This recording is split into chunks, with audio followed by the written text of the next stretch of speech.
Just to tell you a little bit about Miss Tucker, she really did everything right, and she's a mother raising her children. Reached out for assistance, and the system was not there for her, and that's just a fact. A Detroit mother was shot after dropping her 2 children off at school, sparking a widespread manhunt by police. Detroit police officers were searching for her ex-boyfriend as a person of interest in the investigation leading to the woman's death at her home on Wednesday morning.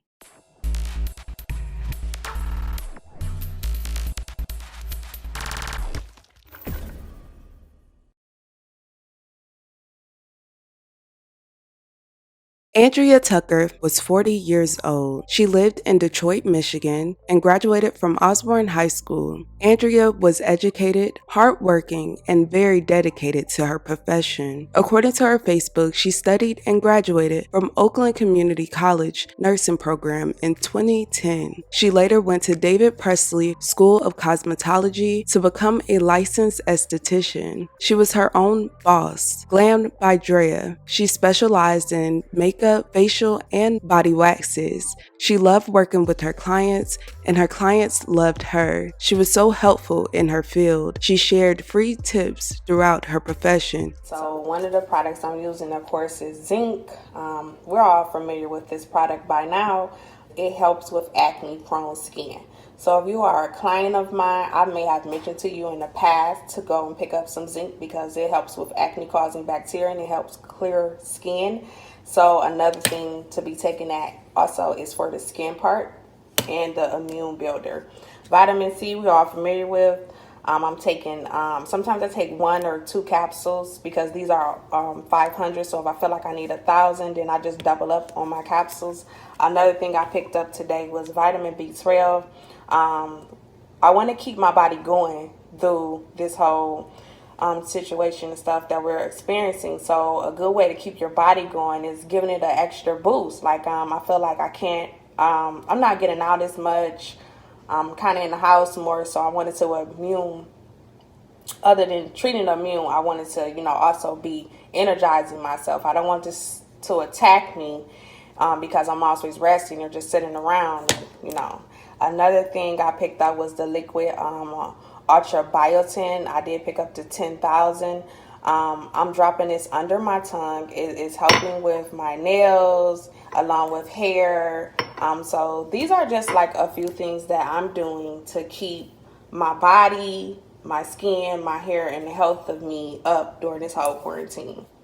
According to friends and family, Andrea was so loving. She was simply beautiful inside and out. She was also a mother. She was a mother of 2, ages 11 and 15, and it was said she would do any and everything for her children. On November 17, 2021, at around 9 a.m., she was heading home from dropping her 2 kids off at school. Sadly, once she pulled in her driveway and exited her vehicle, unbeknownst to her, there was someone waiting in the distance who tragically took her life.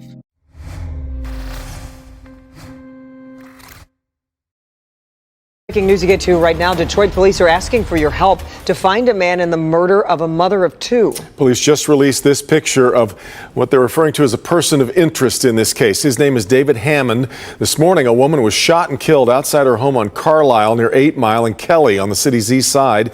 She had just dropped her kids off at school. On November 17, 2021, at around 9 a.m., Andrea was heading home from dropping her 2 kids off at school. Once she pulled in her driveway, she exited her vehicle and was about to enter her home. The assailants were lying in the wait and armed. She was approached by a suspect from behind and shot in her driveway. Police arrived shortly to offer aid to her. However, she was pronounced deceased at the scene, according to local news reports. As she pulled in her driveway, she was approached by a suspect, from behind by a suspect, and shot, tragically shot to death in her driveway.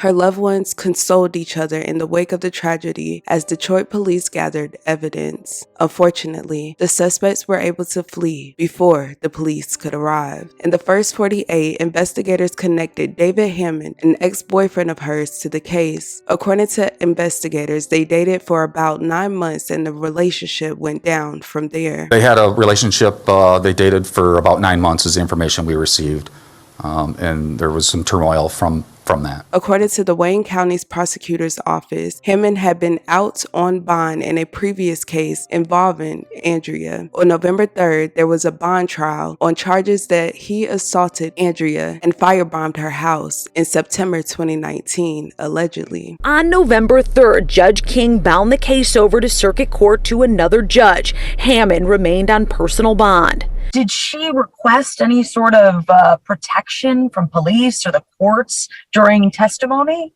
Not at the time that the case came before me. There was no mention of it, either from the witness herself, nor from the prosecution that there was any issue. My understanding that did not come about until after I heard the case and bound the case over. Throughout the case, Andrea's team was fighting for a no bond motion. However, the courts were alleging they didn't have enough evidence. Leading up to the tragic incident, Andrea filed a police report and tried to submit several ring videos of a man in her yard. According to court documents, the man could not be identified because his face was hidden by a hood, but she was sure it was her ex-boyfriend. They also had evidence of a GPS tracker being placed on her boyfriend's car. Unfortunately, an assistant prosecutor still decided there wasn't enough evidence on November 12th, so the assistant prosecutor filed a motion without consulting a supervisor or the arraignment prosecutor about the videos. In a statement from the prosecutor's office, they say Hammond couldn't be ID'd in that surveillance video, but the prosecutor in court against Hammond on Wednesday never even heard about that video. As a result, Hammond was released on a $7,500 personal bond and ordered to have no contact with Andrea. Just 5 days later, Andrea Tucker was killed in her driveway. At a news conference, police named Hammond as a person of interest. They asked for tips to find him, warning the public he should be considered armed and dangerous. Luckily, a citizen tip led police to Hammond. From there, Detroit police were able to track Hammond to a hotel out of town before he eventually returned and was arrested with $14,000 in cash. His attorney said the arrest was a little surprising. He claims if Andrea killing happened at 9 a.m., as police reported, his client has an alibi. My client couldn't have committed this crime at 9 o'clock on the 18th. He was in a Zoom session with this court.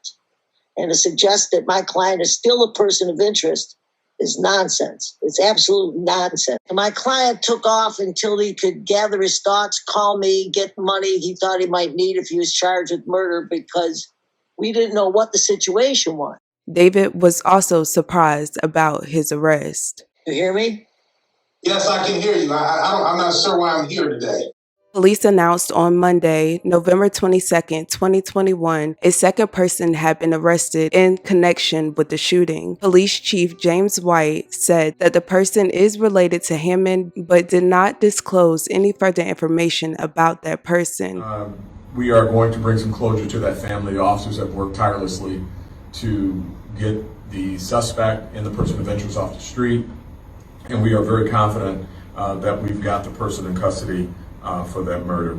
Police still have not revealed who they believe shot Tucker, as the case remains under investigation, though the police chief said during a press conference on Monday afternoon, "We certainly know the results of that, who pulled the trigger." When David appeared before the courts this time, the judge revoked bond for Hammond in the 2020 charges and had his bond set at $300,000. Today, a judge ruled that David Hammond violated his personal bond in the domestic violence case, and that was the domestic violence arson case, and he received a $300,000 cash bond with a GPS tether, which his attorney said he won't be able to make. Currently, everyone is looking at the previous judge in the case that allowed him to be released on bond from the earlier charges. Judge Kenneth King of the 36th District Court heard the earlier case against Hammond, who's been out on personal bond since he was charged back in 2020. He showed up for court on the dates that he was supposed to be in court. There were no incidents, no bond violations. There were no red flags that gave us any reason to believe that something like this would happen. Hindsight is 2020. Many believe the system failed her, even though she tried to do everything the right way.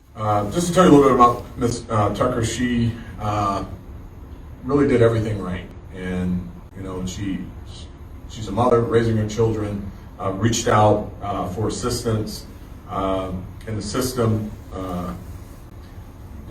was not there for her. And that's just a fact. This story is completely devastating. I will continue to keep her friends and family, especially her children, in my thoughts and prayers. I cannot imagine what they're going through at this moment. I will make sure I keep everyone updated when the charges are made. You guys, let me know your thoughts and your opinions down below. Let's respect each other in the comments. I thank you guys so much for watching. Love you guys. And with that being said, don't forget to check on your loved ones.